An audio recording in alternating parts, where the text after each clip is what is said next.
1657 সাল মোগল সম্রাট শাহজাহান গুরুতর অসুস্থ। সিংহাসনের উত্তরাধিকার নিয়ে শুরু হলো ভয়ঙ্কর এক যুদ্ধ। কে হবে মোগল সাম্রাজ্যের পরবর্তী সম্রাট? শাহজাহানের বড় ছেলে দারা শিকোহ ছিলেন তার উত্তরসূরি, কিন্তু তার ছোট ভাই ঔরঙ্গজেব সহজেই সিংহাসন ছেড়ে দেওয়ার পাত্র ছিলেন না। 1658 সালে সমরগড়ের যুদ্ধে মুখোমুখি হলেন দুই ভাই, কিন্তু দারা শিকোহের সেনাবাহিনী ছিল অসংগঠিত আর ঔরঙ্গজেব ছিলেন চতুর ও কূটনৈতিক। যুদ্ধে দারা শিকোহ পরাজিত হলেন। পরাজয়ের পর দারা শিকোহ পালিয়ে যান, কিন্তু শেষ রক্ষা হয়নি।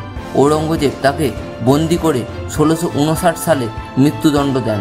এইভাবে নিষ্ঠুরতা ও কূটনীতির মাধ্যমে ঔরঙ্গজেব তার প্রতিদ্বন্দ্বীদের সরিয়ে দিলেন এবং মুঘল সাম্রাজ্যের সিংহাসনে বসলেন। কিন্তু তার এই ক্ষমতা দখলের পদ্ধতি কি ন্যায়সঙ্গত ছিল, নাকি এটা ছিল ইতিহাসের এক নির্মম অধ্যায়? আপনার মতামত কমেন্টে জানান। ভিডিওটি ভালো লাগলে লাইক, শেয়ার এবং সাবস্ক্রাইব